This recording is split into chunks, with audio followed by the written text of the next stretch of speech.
আলহামদুলিল্লাহি ওয়া কাফা ওয়া সালামুন আলা ইবাদিহিল্লাযীনা ইসতাফা আম্মা বা'দ। আজ 14তম তারাবি। আজকের তারাবিতে 17তম পারা তিলাওয়াত করা হবে। এই পারায় সূরাতুল আম্বিয়া এবং সূরাতুল হজ এর তিলাওয়াত আমরা শুনতে পাবো ইনশাআল্লাহ। উভয় সূরাতেই তাওহীদ, রিসালাত, আখিরাতের বর্ণনা এবং কিয়ামত, জান্নাত জাহান্নামের দৃশ্য বিস্তারিতভাবে বর্ণিত হয়েছে। পূর্ববর্তী আম্বিয়া কিরামের ঘটনা এবং তার শিক্ষণীয় বিষয়গুলো বিস্তারিতভাবে উল্লেখিত হয়েছে। তো এই সূরার শুরু, সূরাতুল আম্বিয়া এর সূচনা হয়েছে দুনিয়ার জীবনের পরিসমাপ্তির সময় এগিয়ে আসা এবং কিয়ামতের সময় নিকটবর্তী হওয়ার বর্ণনার মধ্য দিয়ে। আল্লাহ তাআলা ইরশাদ করেছেন, ইকতারাবা লিন্নাসি হিসাবুহুম ওয়া হুম ফি গফলাতিম মুরিদুন। মানুষের জন্য তাদের হিসাবের সময় কাছে এসে গেছে, অথচ তারা উদাসীনতায় মুখ ফিরিয়ে রেখেছে। তো কিয়ামত এবং হিসাবের সময় সম্পর্কে, তা নিকটে এসে যাওয়া আর এই ভয়াবহ এবং এই কঠিন মুহূর্ত সম্পর্কে মানুষের উদাসীনতা এবং বিভিন্ন রকমের গাফলতের মধ্যে নিমগ্ন থাকা, এই বিষয়ের বর্ণনা এবং সতর্কীকরণের মধ্য দিয়েই আজকের তেলাওয়াত শুরু হচ্ছে। এবং এই সূত্রেই মক্কার মুশরিকদের বিভিন্ন অবস্থাবলী উল্লেখিত হয়েছে। আল্লাহ রাসূল সাল্লাল্লাহু আলাইহি ওয়াসাল্লামের বিষয়ে মক্কার মুশরিকরা কি বলতো, তার নবুয়ত এবং রিসালাত, তার প্রতি আগত ওয়াহী সম্পর্কে তারা কিভাবে অবমূল্যায়ন করত এবং তারা কি মন্তব্য করত, এই বিষয়গুলো সম্পর্কে বিস্তারিতভাবে বলা হয়েছে এবং সেগুলোর খণ্ডন করা হয়েছে। নবুয়ত এবং রিসালাতের ইনকার এবং আল্লাহর পক্ষ থেকে যে বাণী এসেছে সেই বাণীকে মর্যাদা ও আন্তরিকতার সাথে, আল্লাহমুখিতার সাথে, ভয় ও খৌফের সাথে গ্রহণ না করা, এটা যে গাফলতের কত বড় দিক, এই বিষয়টা এই সূরার প্রথম দিকের আয়াতগুলো থেকে বুঝে আসে। কাফেরদের একটি উক্তি ছিল যে তিনি যদি রসুল হন, তিনি তো আমাদের মতোই মানুষ, তো আমাদের মতোই যিনি মানুষ তিনি নবী বা রসুল হন কিভাবে? তো আল্লাহ রাব্বুল আলামিন সূরাতুল আম্বিয়াতে এই বিষয়টি পরিষ্কারভাবে জানিয়ে দিয়েছেন যে নবী এবং রাসূল তো মানুষই হয়ে থাকেন। পূর্বে যত নবী এবং রাসূল এসেছেন তারা সবাই ছিলেন মানুষ, তারা সবাই ছিলেন পুরুষ। তারা তো মানবীয় চাহিদা, মানবীয় প্রয়োজনসমূহ থেকে মুক্ত ছিলেন না। খাবার দাবার, খাদ্য পানীয় ইত্যাদি তাদের প্রয়োজন ছিল এবং তারা দুনিয়াতে একটি মানবীয় জীবনই যাপন করেছেন। তারা কেউ চিরজীবী নন, তারা জন্ম লাভ করেছেন আবার মৃত্যুবরণ করেছেন। এভাবেই আম্বিয়া কেরাম দুনিয়াতে জীবনযাপন করেছেন। তাদের যে বৈশিষ্ট্য, সেটা হলো আল্লাহ রাব্বুল আলামিনের পক্ষ থেকে তাদের উপর ওহী এসেছে, সত্যের সংবাদ তাদের উপর এসেছে এবং তারা যে সংবাদ দান করেছেন আল্লাহ রাব্বুল আলামিন সেই সংবাদকে সত্যে পরিণত করে দেখিয়েছেন। 9 নম্বর আয়াতে আল্লাহ তাআলা ইরশাদ করেন, যার সারসংক্ষেপ হলো যে আমি তাদেরকে যে প্রতিশ্রুতি দিয়েছিলাম তা সত্যে পরিণত করি। অর্থাৎ আমি তাদেরকেও রক্ষা করি এবং তাদের ছাড়া অন্য যাদেরকে ইচ্ছা করেছিলাম তাদেরকেও, আর যারা সীমালঙ্ঘন করেছিল তাদেরকে ধ্বংস করি। তো এই সূত্রেই আল্লাহ রাব্বুল আলামিন সর্বশেষ নবী হযরত মুহাম্মদ মুস্তাফা সাল্লাল্লাহু আলাইহি ওয়াসাল্লামের উপর কোরআনে কারীমকে নাযিল করেছেন। লাকাদ আনজালনা ইলাইকুম কিতাবান ফীহি যিকরুকুম আফালা তাআকিলুন। আল্লাহ তাআলা বলেন যে পরিশেষে আমি তোমাদের প্রতি নাযিল করেছি এমন এক কিতাব যার ভেতর তোমাদের জন্য উপদেশ রয়েছে, তবুও কি তোমরা বুঝবে না? 16 নম্বর আয়াতে আল্লাহ রাব্বুল আলামিন ইরশাদ করেন, ওয়ামা খালাকনাস সামাআ ওয়াল আরদা ওয়ামা বাইনাহুমা লাঈবিন। আমি আকাশ, পৃথিবী এবং এ দুয়ের মাঝে যা কিছু আছে তা খেলা করার জন্য সৃষ্টি করিনি, ক্রীড়া কৌতুক বশত সৃষ্টি করিনি। যারা পার্থিব জীবনকেই শেষ কথা মনে করে, আখিরাতে অস্তিত্ব স্বীকার করে না, তাদের কথার অর্থ তো এটাই দাঁড়ায় যে আল্লাহ তাআলা বিশ্বজগৎকে এমনি সৃষ্টি করেছেন, ক্রীড়া কৌতুক বশত সৃষ্টি করেছেন, এর পিছনে তার বিশেষ কোনো উদ্দেশ্য নেই। তো তারা যেন বলছে এ দুনিয়ায় যা কিছু ঘটছে পরবর্তীতে কখনো এর কোনো ফলাফল প্রকাশ পাবে না, না কেউ তার সৎ কাজের কোনো পুরস্কার পাবে, না কাউকে তার অসৎ কাজের শাস্তি ভোগ করতে হবে। তো বলাই বাহুল্য যে আল্লাহ তাআলা সম্পর্কে এরকমের ধারণা পোষণ করা গুরুতর বেয়াদবি ও চরম ধৃষ্টতা। 21-22 নম্বর আয়াতে আল্লাহ তাআলা তাওহীদের দলিল উল্লেখ করেছেন। ইরশাদ হয়েছে, আমিত্তাখাযু আলিহাতাম মিনাল আরদি হুম ইউনশিরুন, তারা কি জমিন থেকে এমন মাবুদ বানিয়েছে যারা নতুন জীবন দিতে পারে? অধিকাংশ মুফাসসির নতুন জীবন দান করার ব্যাখ্যা করেছেন মৃত্যুর পর জীবন দান করা, অর্থাৎ মুশরিকরা যেই সকল দেবদেবীকে প্রভুত্বের মর্যাদা দান করেছে তারা কি মৃতদেরকে নতুন জীবন দান করার ক্ষমতা রাখে? তো মুশরিকরা যদিও মৃত্যুর পরবর্তী জীবনকে স্বীকার করত না, কিন্তু যখন কোনো সত্তাকে খোদা মানা হবে তখন যুক্তির দাবি তো এটাই যে সে সত্তা নতুন জীবন দানেও সক্ষম হবে। তো মুশরিকরা তো দেবদেবীদেরকে এরূপ ক্ষমতার অধিকারী বলে বিশ্বাস করে না। কিন্তু কোনো কোনো মুফাসসির নতুন জীবনদানের ব্যাখ্যা এই করেছেন যে মুশরিকদের বিশ্বাস ছিল দেবদেবী ভূমিকে নতুন জীবন দান করে, ফলে তা সবুজ শ্যামল হয়ে ওঠে। তাদের এই বিশ্বাসের ভিত্তি হলো যে ঈশ্বর দুজন। এই মতবাদের উপর এক শ্রেণীর কাফের বিশ্বাস করত যে আকাশের ঈশ্বর একজন এবং পৃথিবীর আরেকজন। আল্লাহ তাআলার প্রভুত্ব আকাশে আর দেবদেবীর পৃথিবীতে, নাউযুবিল্লাহি মিন যালিক। এই অবাস্তব ধারণা থেকেই তাদের এই বিশ্বাসের উৎপত্তি। তো সেটাকেই কোরআনে কারিমে রদ করে বলা হয়েছে, তোমরা যাদেরকে পৃথিবীর প্রভু মনে করছো তারা কি পৃথিবীকে সঞ্জীবিত করার ক্ষমতা রাখে? তারা তো আসলে পৃথিবীকে সঞ্জীবিত করার ক্ষমতা রাখে না। পৃথিবীকে সঞ্জীবিত করেন, মেঘমালা থেকে বৃষ্টি বর্ষণ করেন এবং পৃথিবী থেকে ফল ফসল উৎপন্ন করেন। পৃথিবীর ভূমি শুকিয়ে যাওয়ার পর সেটাকে আবার পুনরায় সজীব এবং সঞ্জীবিত করেন একমাত্র আল্লাহ তাআলা। ওয়াহুয়াল্লাহ ফিস সামাই ইলাহু ওয়া ফিল আরদি ইলাহ। আল্লাহ ছাড়া অন্য কারো তো এই ক্ষমতা নেই।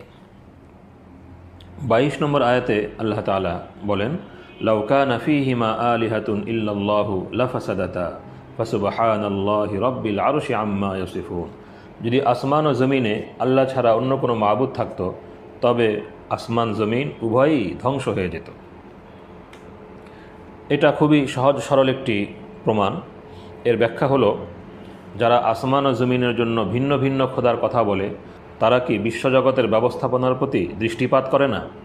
তা করলে তাদের এই আকিদা এমনিতেই বাতিল সাব্যস্ত হতো। তারা বুঝতে পারত যে তাদের এই বিশ্বাস সম্পূর্ণ বাতিল ও ভ্রান্ত। কেননা লক্ষ্য করলে তারা দেখতে পেত যে সমগ্র জগৎ একই নিয়মে বাঁধা। চন্দ্র, সূর্য, গ্রহ, নক্ষত্র থেকে শুরু করে নদী, সাগর, পাহাড়, পর্বত, উদ্ভিদ ও জড় পদার্থ পর্যন্ত সব কিছুই সুসামঞ্জস্য, কোথাও একটুখানিও কোনো বৈপরীত্য, কোনো বৈসাদৃশ্য নেই। এটা সুস্পষ্টভাবে প্রমাণ করে যে এই সব কিছু এক ইচ্ছার প্রতিফলন এবং এক পরিকল্পনার অধীনে এই সব কিছু পরিচালিত, নিজ নিজ কাজে নিয়োজিত। আসমান ও জমিনের মালিক আলাদা হলে মহাবিশ্বের এই ঐক্য, এই ঐকতান কিছুতেই সম্ভব হতো না। সর্বত্র এমন সাযুজ্য কিছুতেই থাকতো না, বরং নানা ক্ষেত্রে নানা রকমের বৈপরীত্য, অসঙ্গতি দেখা দিত। ফলে বিশ্বজগতে মহাবিপর্যয় ঘটত। তো বিশ্বজগতের এই নিখুঁতভাবে পরিচালিত হওয়া এটাই প্রমাণ করে যে এটা এক সর্বশক্তিমান আল্লাহ রাব্বুল আলামিনের একক ইচ্ছায় পরিচালিত।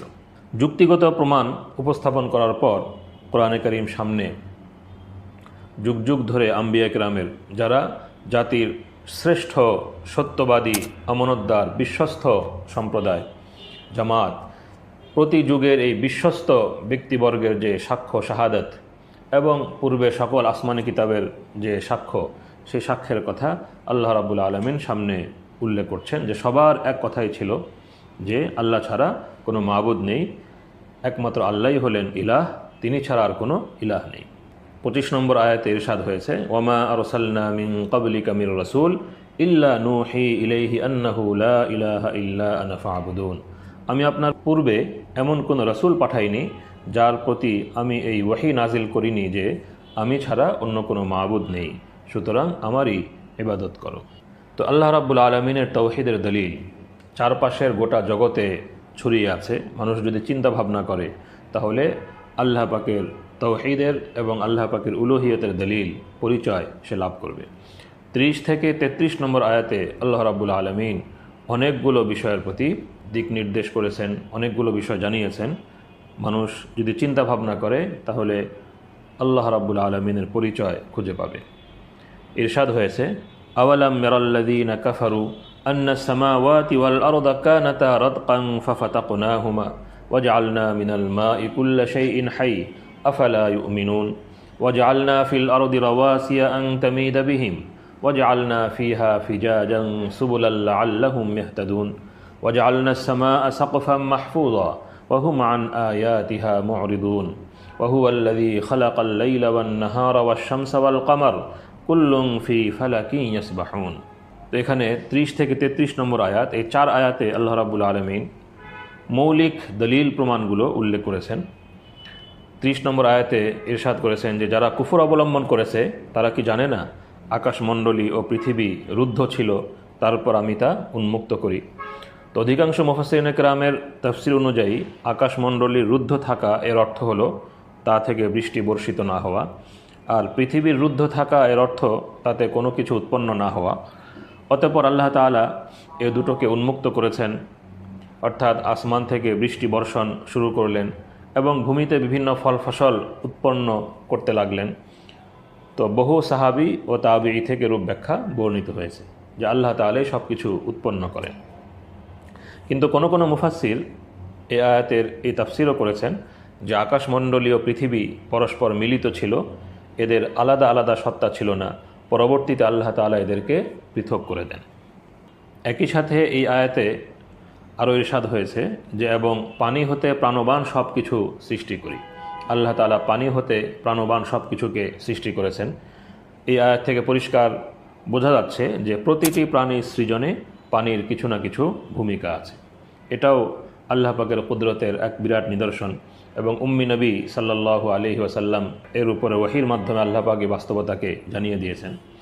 31 নম্বর আয়াতে ইরশাদ হয়েছে, আমি পৃথিবীতে দৃঢ়ভাবে স্থাপিত পাহাড় সৃষ্টি করেছি যাতে তাদেরকে নিয়ে তা দোল না খায়।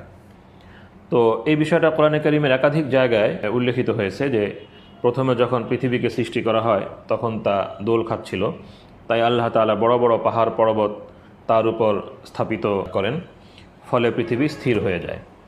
শত শত বছর পরে এসে আধুনিক বিজ্ঞানও স্বীকার করছে যে বড় বড় মহাদেশ এখনও সাগরের পানিতে মৃদু সঞ্চরণ করছে, কিন্তু সেটা এতই মৃদু যা সাধারণভাবে অনুভব করা যায় না।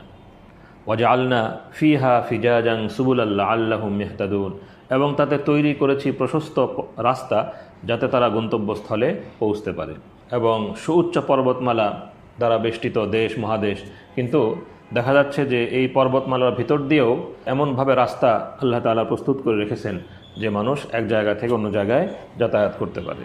32 নম্বর আয়াতে বলা হয়েছে যে এবং আমি আকাশকে করেছি এক সুরক্ষিত ছাদ, কিন্তু তারা আকাশের নিদর্শনসমূহ থেকে মুখ ফিরিয়ে রেখেছে। মানুষ যদি চিন্তা করে তো এই আয়াতগুলোর মধ্যে আল্লাহ পাকের কুদরতের অনেক নিদর্শন রয়েছে। 33 নম্বর আয়াতে বলা হয়েছে এবং তিনিই সেই সত্তা যিনি রাত দিন সূর্য চন্দ্র সৃষ্টি করেছেন, প্রত্যেকেই কোনো না কোনো কক্ষপথে সাঁতার কাটছে। এখানে সাঁতার কাটছে এ শব্দটা খুবই তাৎপর্যপূর্ণ। কোরআনে কারীমের এই আয়াত যখন নাজিল হচ্ছে তখন জ্যোতির্বিজ্ঞানে টলেমির মতবাদের জয় জয়কার। টলেমির মতে চন্দ্র সূর্য ও অন্যান্য গ্রহ নক্ষত্র আকাশমণ্ডলের সাথেই স্থাপিত, ফলে আকাশের ঘূর্ণনের সাথে নক্ষত্র রাজিও অনিবার্যভাবে ঘুরছে। কিন্তু আল্লাহ তাআলা এই আয়াতে যে শব্দমালা ব্যবহার করেছেন তা টলেমির চিন্তাধারার সাথে পুরোপুরি খাপ খায় না, বরং এই আয়াতের বক্তব্য মতে প্রতিটি নক্ষত্রের নিজস্ব গতিপথ রয়েছে, প্রত্যেকে আপন আপন গতিপথে সাঁতার কাটছে। সাঁতার কাটা শব্দটি বিশেষভাবে লক্ষণীয়। এর দ্বারা এটাই বোঝা যায় যে তারা শূন্যমণ্ডলে আবর্তন করছে। তো গ্রহ নক্ষত্র শূন্যমণ্ডলে আবর্তন করছে, এই যে তত্ত্ব কোরআন মজিদ বহু পূর্বে জানিয়ে দিয়েছে, বিজ্ঞানের এই পর্যন্ত পৌঁছতে অনেক দিন সময় লেগেছে। এই কথাগুলো বলছেন একজন উম্মি নবী হযরত মুহাম্মদ মুস্তাফা সাল্লাল্লাহু আলাইহি ওয়াসাল্লাম। এই প্রাকৃতিক নিদর্শনের গভীর বিষয়গুলো, যেগুলো ওই সময়ের মানুষ কেন তারপরও শত শত বছর পর্যন্ত এই সকল বিষয় সম্পর্কে মানুষের কোনো ধারণাই ছিল না। তো সৃষ্টি জগতে আল্লাহ রাব্বুল আলামিনের যে নিদর্শন, সেই নিদর্শনের বর্ণনা এবং কোরআনে কারীমের মর্যাদা মাহাত্ম্য, কোরআনে কারীমের সত্যতা, নবী সাল্লাল্লাহু আলাইহি ওয়াসাল্লামের রিসালাতের সত্যতার যে দলিল, এই আয়াতগুলোতে বর্ণিত হয়েছে। এরপরে আল্লাহ তাআলা সাবধান করেছেন যে যেন মানুষ সত্যকে গ্রহণ করে, সত্য থেকে মুখ ফিরিয়ে না থাকে। পূর্বের জাতিসমূহের, পূর্বের আম্বিয়া কিরামের দাওয়াত এই সূত্রেই উল্লেখিত হয়েছে। এখানে প্রায় 17 জন নবীর কথা উল্লেখিত হয়েছে।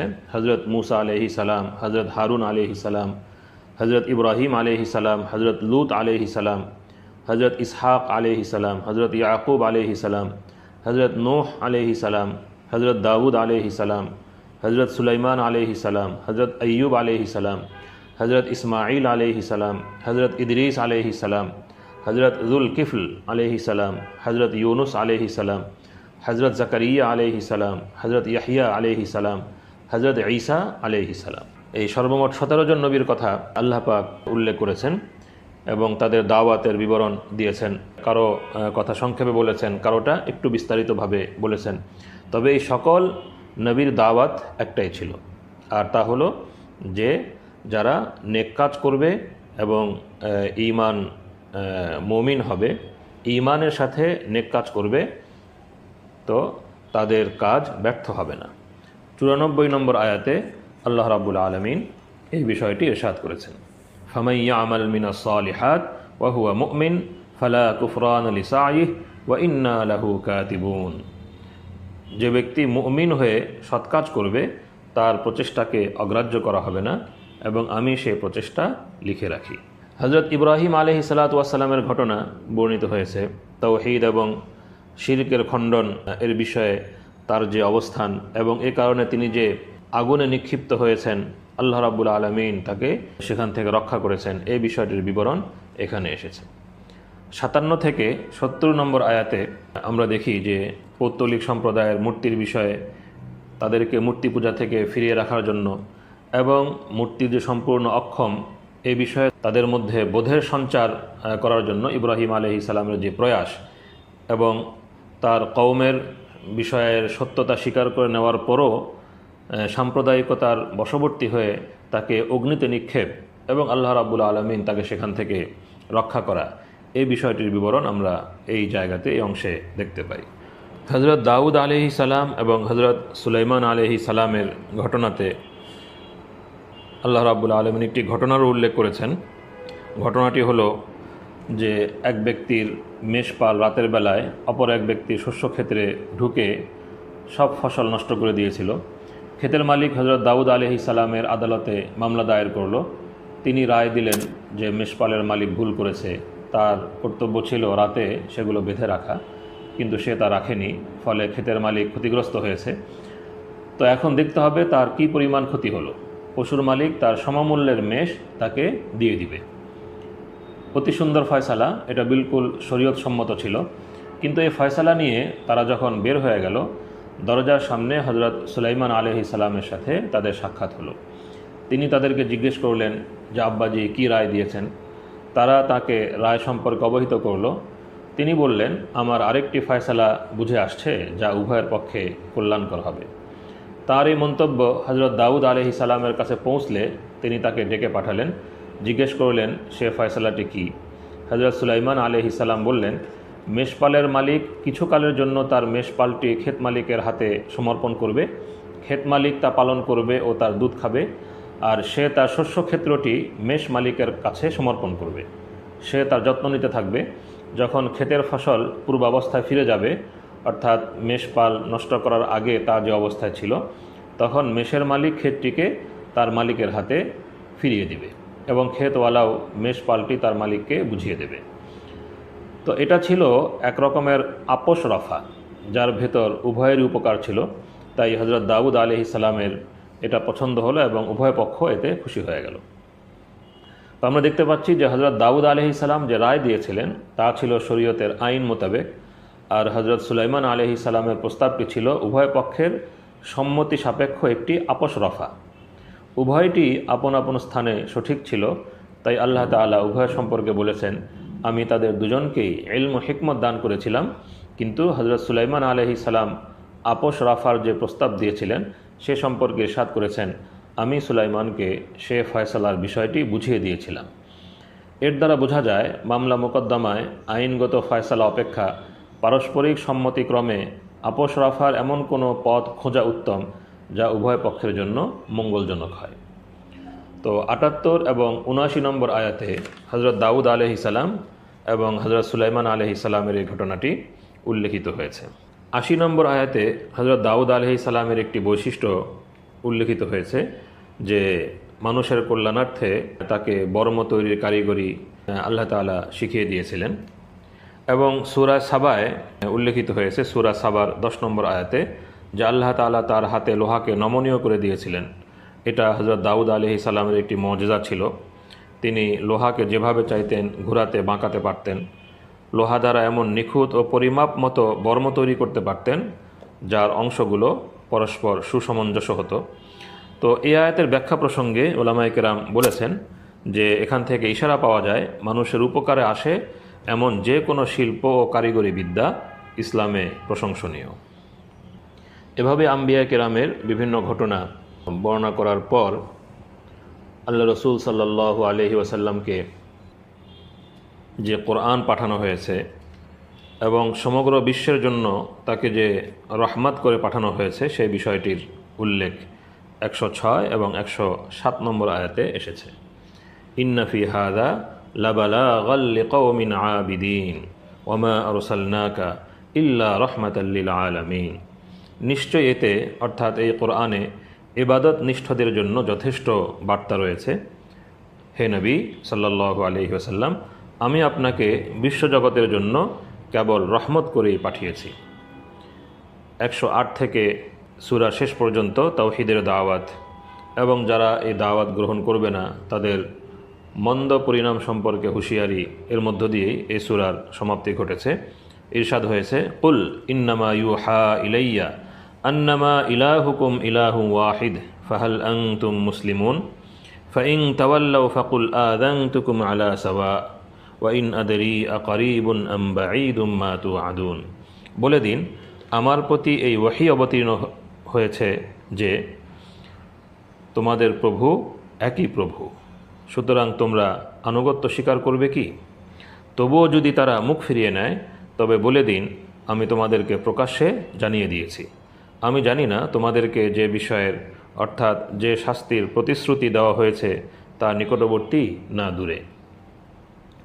১১২ নম্বর আয়াতে আল্লাহ রাব্বুল আলামিন আল্লাহ রসুল সাল্লাল্লাহু আলাইহি ওয়াসাল্লামের একটি দোয়া এর মধ্য দিয়ে সূরা সমাপ্তি ঘটিয়েছেন। ক্বালা রাব্বিহকুম বিল হক ওয়া রাব্বুনার রহমানুল মুস্তাআনু আলা মা তাসিফুন। পরিশেষে রসুল বলেছিলেন, হে আমার প্রতিপালক, আপনি সত্যের ফয়সালা করে দিন। আমাদের প্রতিপালক অতি দয়াবান। তোমরা যেসব কথা বলছো তার বিপরীতে প্রয়োজন তারই সাহায্য। মুফাসসিরগণ বলেন যে এই দোয়া আল্লাহ তাআলা কবুল করেছেন এবং বদরের যুদ্ধে মুশরিকদের উপর আল্লাহ পাকের পক্ষ থেকে আযাব নাজিল হয় এবং এর মাধ্যমে দুনিয়াতে সত্য মিথ্যার একটি পরিষ্কার ফয়সালা সবার সামনে এসে পড়ে। দ্বিতীয় সূরা, সূরা হজ। এই সূরার কিছু অংশ মাক্কি, কিছু অংশ মাদানী, অর্থাৎ নবী সাল্লাল্লাহু আলাইহি ওয়াসাল্লামের হিজরতের আগেই মক্কা মুকাররমায় এই সূরাটি নাজিল হওয়া শুরু হয়েছিল আর তা সমাপ্ত হয় হিজরতের পর মদিনা মুনাওয়ারায়। এই সূরায় হজরত ইব্রাহিম আলাইহিস সালাতু ওয়াস সালামের জামানায় কিভাবে হজ শুরু হয়েছিল এবং এর মূল আরকান কি ছিল তা বর্ণিত হয়েছে। সে কারণেই এই সূরার নাম সূরা হজ। এই সূরায় ইসলামী শরীয়তের অনেকগুলো মৌলিক বিধান, যেমন হিজরত, জিহাদ, হজ, কোরবানি ইত্যাদি যেমন বর্ণিত হয়েছে, ঠিক তেমনিভাবে তাওহীদ, রিসালাত, আখিরাত এবং মৃত্যুর পর পুনরুত্থানের দলিল প্রমাণ ইত্যাদিও বর্ণিত হয়েছে। কিয়ামত এবং আখিরাতের ভয়াবহতার দৃশ্য এতই মর্মস্পর্শী ভাষায় উল্লেখিত হয়েছে যে যে কোনো চিন্তাশীল এবং যে কোনো মুমিনের অন্তর তাতে প্রকম্পিত হবে। সূরা শুরুতেই ইরশাদ হয়েছে, ইয়া আইয়ুহান নাসু তাকু রাব্বাকুম ইন্না জালজালাতাস সাআতি শাইউন আযীম ইয়াওমা তারাউনাহা তাযহালু কুল্লু মুরদিআতিন আম্মা আরদাআত ওয়া তাদাউ কুল্লু যাতি হামলিন হামলাহা ওয়া তারান নাসা সুকারা ওয়া মা হুম বিসুকারা ওয়ালাকিন্না আযাবাল্লাহি শাদীদ। হে মানুষ, নিজ প্রতিপালকের ক্রোধকে ভয় করো জেনে রেখো কিয়ামতের প্রকম্পন এক সাংঘাতিক জিনিস। যেদিন তোমরা তা দেখতে পাবে সেদিন প্রত্যেক স্তন্যদাত্রী সেই শিশুকে পর্যন্ত ভুলে যাবে যাকে সে দুধ পান করিয়েছে, এবং প্রত্যেক গর্ভবতী তার গর্ভপাত ঘটিয়ে ফেলবে। আর মানুষকে তুমি এমন দেখবে যেন তারা নেশাগ্রস্ত, অথচ তারা নেশাগ্রস্ত নয়, বরং সেদিন আল্লাহর শাস্তি হবে অতি কঠোর। কিয়ামতের এই ভয়াবহতার বর্ণনার মধ্য দিয়েই সূরাতুল হজের আলোচনা শুরু হয়েছে। কিয়ামতের আলোচনার পর পুনরুত্থানের আলোচনা। আল্লাহ রাব্বুল আলামিন এখানে বাস বাদ আল মৌত, মৃত্যুর পর পুনরুত্থানের দলিল উল্লেখ করেছেন, যে কোনো চিন্তাশীল মানুষ তা উপলব্ধি করতে সক্ষম। 5 নম্বর আয়াতে আল্লাহ রাব্বুল আলামিন ইরশাদ করেন, ইয়া আইয়ুহান নাস ইন কুনতুম ফি রাইবিন মিনাল বাস ফাইন্না খালাকনাকুম মিন তুরাবিন সুম্মা মিন নুতফাতিন সুম্মা মিন আলাকাহ ইলা আখিরিল আয়া। হে মানুষ, পুনরায় জীবিত হওয়া সম্পর্কে তোমাদের যদি কোনো সন্দেহ থাকে তাহলে একটু চিন্তা করো। আমি তোমাদেরকে সৃষ্টি করেছি মাটি হতে, তারপর শুক্রবিন্দু থেকে, তারপর জমাট রক্ত থেকে, তারপর এক মাংসপিণ্ড থেকে। এভাবে আল্লাহ রাব্বুল আলামিন মানব সৃষ্টির ধাপগুলো এই আয়াতে উল্লেখ করেছেন।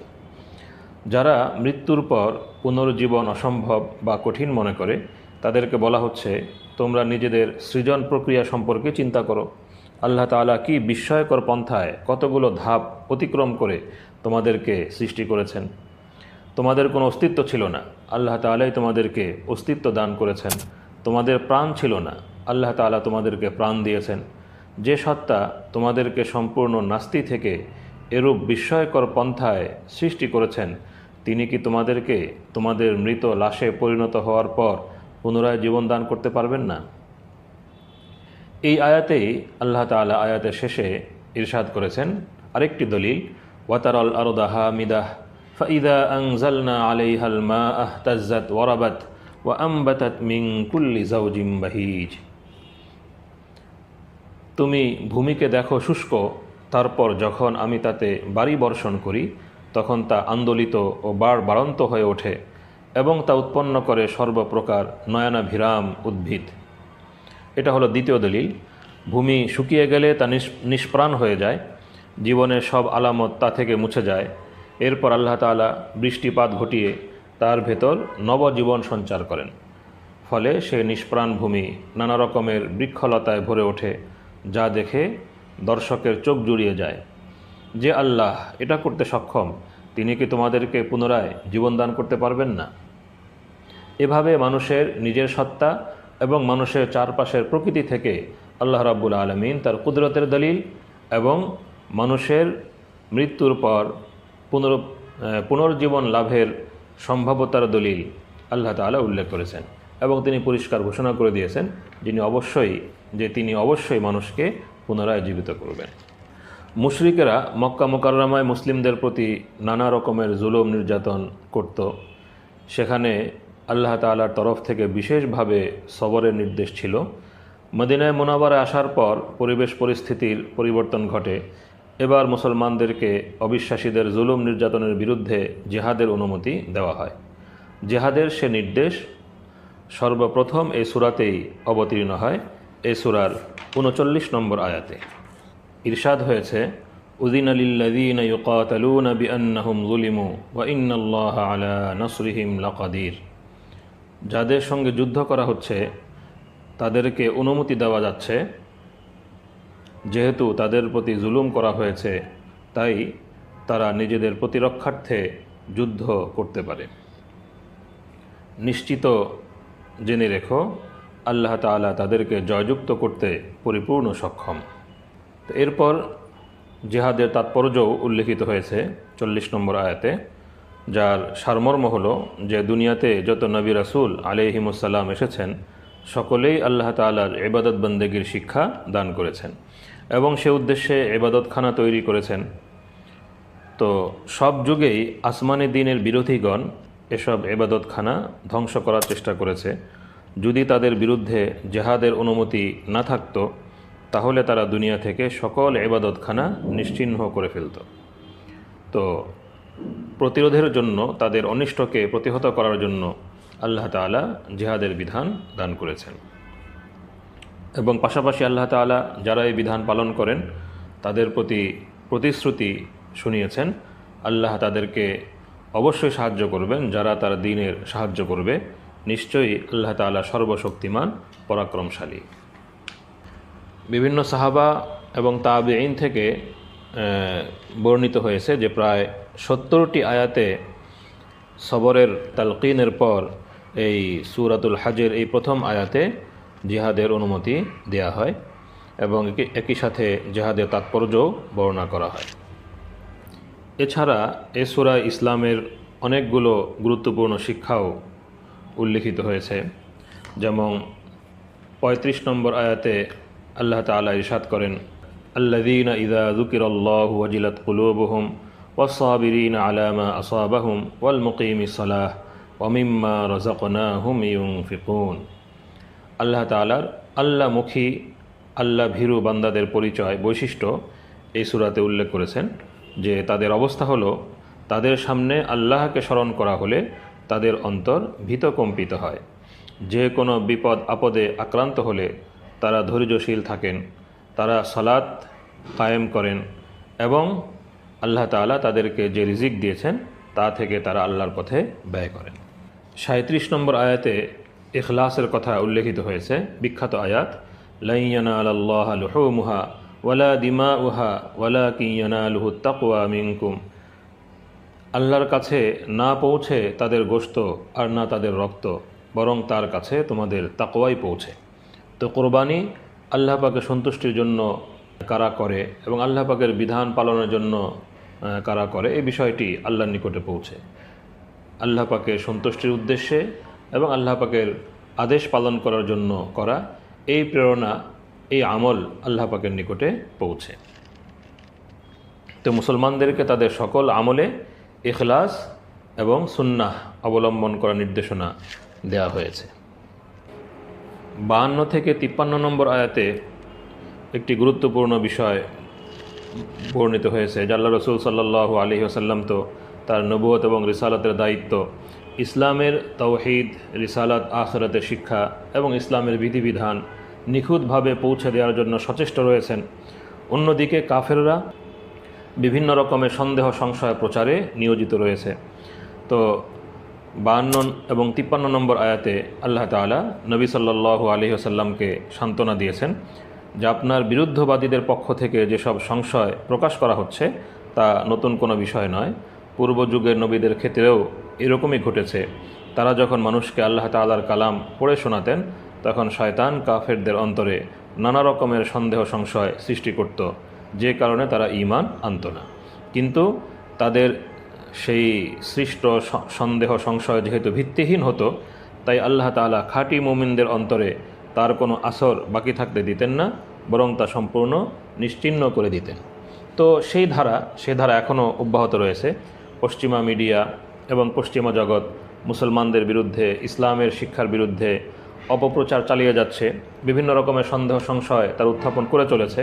কিন্তু মুসলিমগণ যদি কোরআন এবং সুন্নাহর সঠিক জ্ঞান অর্জন করেন এবং আল্লাহমুখী হন, তাহলে এসব অপপ্রচার তাদের কোনো ক্ষতি করতে সক্ষম হবে না। বিষয়টা হলো, প্রয়োজনীয় বিষয় যেটা, সেটা হলো যে নবী সাল্লাল্লাহু আলাইহি ওয়াসাল্লামের অনুসরণে ইসলামের শিক্ষা বিস্তারে প্রয়াসী হওয়া, কোরআন এবং সুন্নাহর মাধ্যমে আল্লাহ তাআলা যে শিক্ষা দান করেছেন সেই শিক্ষা বিস্তারে প্রয়াসী হওয়া এবং সেই শিক্ষা বিস্তারে আত্মনিয়োগ করা। তো এভাবেই এই সূরার আলোচনা এগিয়ে চলেছে এবং পরিশেষে ইসলামের মৌলিক বিধানগুলোর শিক্ষাদানের মাধ্যমে জিহাদ ফি সাবিলিল্লাহ, ইকামতে সালাত, ইতা উজ যাকাত, এই সকল মৌলিক বিধানের শিক্ষাদানের মাধ্যমে এই সূরার সমাপ্তি হয়েছে। এই সূরার শেষ বাক্যটি হলো ফাআকিমুস সালাহ ওয়া আতুজ যাকাহ ওয়া আতাসিমু বিল্লাহ হুয়া মাওলাকুম ফানি'মাল মাওলা ওয়া নি'মান নাসির। সুতরাং নামাজ কায়েম করো, যাকাত আদায় করো এবং আল্লাহকে মজবুতভাবে আঁকড়ে ধরো, তিনি তোমাদের অভিভাবক। দেখো কত উত্তম অভিভাবক তিনি এবং কত উত্তম সাহায্যকারী। আল্লাহ তাআলা আমাদেরকে কোরআনের নূর গ্রহণ করার, ধারণ করার এবং নিজের জীবনকে কোরআনের নূরে আলোকিত করার তৌফিক দান করুন। ওয়া আখিরু দাওয়ানা আনিল হামদুলিল্লাহি রাব্বিল আলামিন।